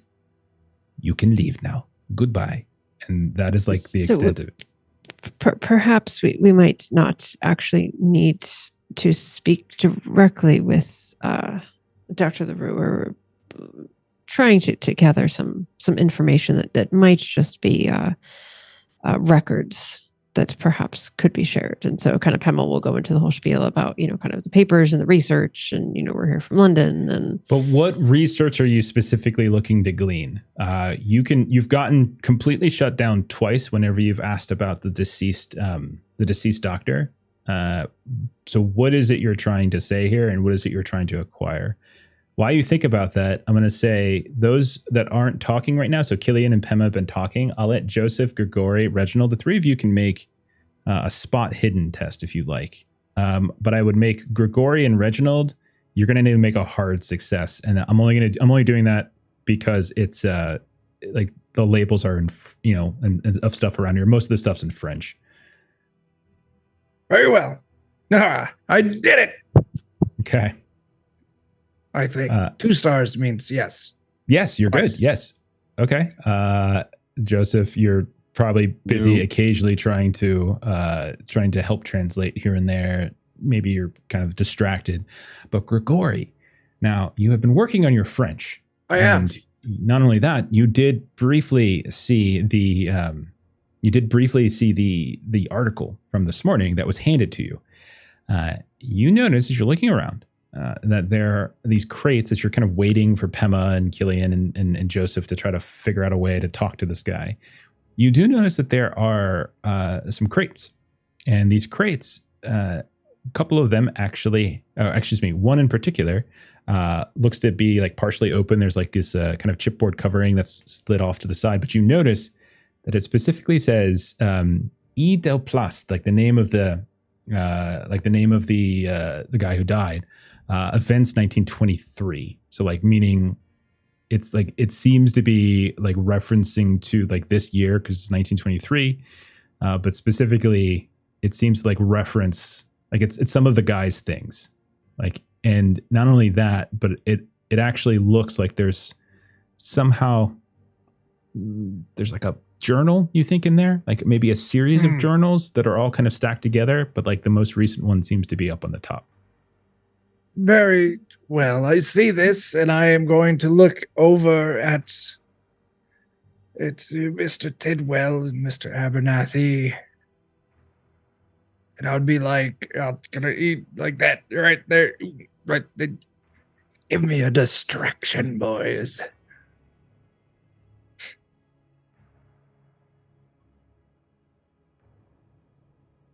Fall. That's exactly what I was about to say. Just look at you to right about the word rat fall. Oh dear God, I go to blow my nose. Allergies, terrible this time of year. And I go to throw it away, and clearly I slip and I fall and I stumble past the trash can. Okay, so Joseph, you start to go back to your physical comedy roots as you start stumbling over the garbage can. Meanwhile, Pema and Killian have been in a conversation where this one was just like, no, how many times do I have to tell you? Oh, what are you doing? Oh, you buffoon. You are making this place. Oh, I just emptied. Oh, my goodness. Grigori or Reginald, one of you can make a sleight of hand test. If you want to try to reach in and grab some of this. Yes. I'm quite good at sleight of hand. I don't know. You've got it, my friend. I know this from traveling with you.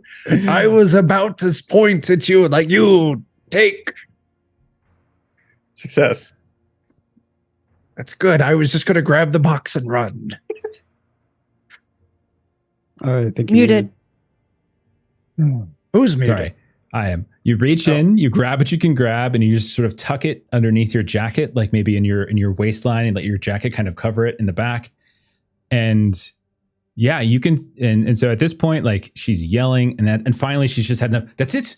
You are gone. Goodbye, all of you. Out now. Out. And she just is sort of pushing. Get out now. And so all of you summarily get escorted out of the office of Dr. Leroux. Having not gotten to see him, you pass by the woman who is eating her croissant and drinking her coffee. She raises a cup, and then she sees the anger of like Madame the assistant, and she's just sort of like, eh. And then you all leave, and I will share with Reginald what he found. Let me get it up. I do have a handout for this, pretty sure. Okay, so let's see. I'll show this to everyone. The Journal of Dr. Del Plus. Okay, so there are obviously this is going to take some time to read through. So we can say you go and read at the cafe, or you go and get lunch, or whatever it might be. Right. But you sit down and you start pouring through it. There are 4 entries if we want to do like everyone reads one of these, some of these. So Matt, if you want to read that first one. Yes, sure. You can do it. I know. I'm reading through it as you. No, okay. A dismaying event late last night. Nurse one Guma of 4th Ward entered the cellars without authorization. There, after suffering a painful wound to his right arm, collapsed. Another nurse, P. Mandarin, investigated Gumar's absence, and after some time, discovered Gumar on the floor in severe shock. Treatment was prompt and efficacious. I don't know. But upon efficacious, thank you. Upon regaining consciousness this morning, Guma began raving to me about being attacked by a dead man. For the moment, I have placed him in room 13 and notified his landlady was indisposition. Alas, with Guma was another man, with one unknown to this institution and in tragic physical condition. Many grave questions must be answered. Adam, you want to read the next one? Yeah. I began to question Gumar about the stranger. Is he a patient? What is his name? How long had Gumar kept him down here? Had Gumar kept the stranger there for a long time? Long enough that the mortar sealing the room had cured to such condition? Had he given him nourishment? How had he survived? I am moving the stranger to my private wing, for the moment treating the man as inconsequential derelict until more evidence is found. Chuck, you want to read the next one? Absolutely. All right. Even in a fresh bed, the stranger's appearance is horrifying. Given small amounts of broth, he merely regurgitates it. He takes no nourishment, yet he lives in a catatonic state. Would electroshock revive him? And Jeremy, can you read the last? After several applications, the stranger woke, but so weakened that he could not move. He whined and begged in different and very old forms of Greek and Latin, tales of cities crumbling, and of other, darker things. What a mystery man! It is almost easier to think we have tapped some form of group, mind, or racial memory. And as you guys are sitting there in your cafe, you're drinking your coffee, your tea, you're eating your croissants and other pastries, you're reading through this, we will end there, midday, having acquired another handout. Okay, good to go. Hey, Exciting. nobody's in jail. We're not. Yet. Yet. We made it. There's time. I do like how Yes. you went to 2 cities. In both those cities, there's been some legal trouble already. It's about right. You're 2 for 2. 2 for 2. Yeah. Okay. All right. We have some leads. So look over some of the things that you found, especially Pema in the library and such. There are some leads if you dig into them.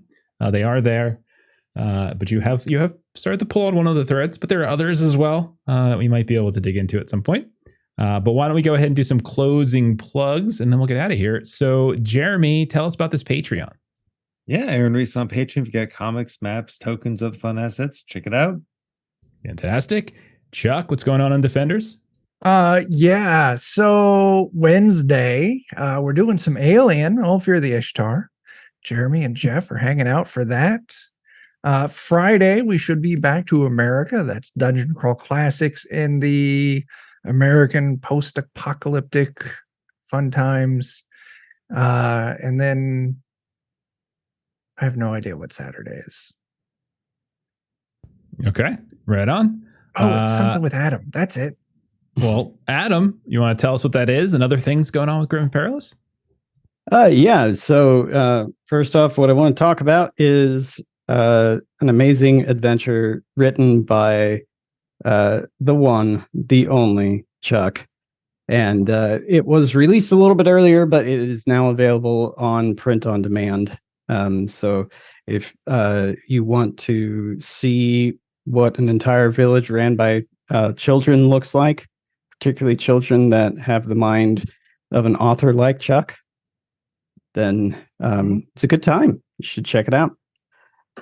So Saturday is sometimes when we do some secret development stuff, or we might possibly be playing something on our Twitch channel. I don't know if that's what we're doing yet. We haven't really planned that out. So, although last time we did play Escape the Dark Sector. So, yeah. Fantastic. And Matt, what are we doing this week on Garblag, man? Garblag Games. We have finished Achtung Cthulhu. We have finished going through many dig sites and encountering many Noctwolf, and we're going to move on to Star Wars starting this Thursday at 9 p.m. Central Standard Time. You can catch Jeff and Jeremy in that game playing that. So we start session 1. We're playing post Return of the Jedi, Mandalorian era. We'll do that for a few weeks. So yeah, come join us over on Garblag Games Thursday nights. Very, very cool. Looking forward to that. For us here, tomorrow night is our next game. Our buddy Steven's going to be running some Forbidden Lands as we're continuing our Hexcrawl campaign there. Friday, we are back to Conan, where our friend Aaron is running that for us and is probably going to kill all but maybe one or two of us on Friday, as it's been a very, very tough party to go to, as we've been at a party for like 2 or 3 sessions, and it's very dangerous. So come back, watch some of that. Saturday, we're continuing, as always, our One Ring campaign, Wanky Vangmar, episode 54 or so, as the party just fought a Nazgul for the first time. And Melissa's life, quite literally, not Melissa's life, her character's life, quite literally hangs in the balance, as we'll find out right off the bat whether she lives or dies. And then next Monday, we are back to Holler, as we alternate our Mondays between Holler and Horror on the Orient Express. And Tracy Sizemore of Savage World fame and one of the developers of Holler will be back in the GM seat, or the shift boss seat, as she will be continuing running those folks through our little interlude, our little extra chapter in our Blasted Beauty campaign. So come back, watch all that stuff. Watch all this great stuff that we're hearing from other people. Follow everybody, subscribe to everybody, buy everybody's stuff. Thank you to everyone who hung out tonight. Thank you to all of you who threw out bits and subs. You're all extraordinarily generous tonight. Sorry I didn't say thank you enough. I was busy trying to wrangle cats, but I saw it, sort of. So thank you. Thank you so much. We're going to go ahead and raid. Looks like Insomnia Night RPG is what I'm going to do. So follow the raid. We'll catch y'all later. Bye-bye. Goodbye. Bye.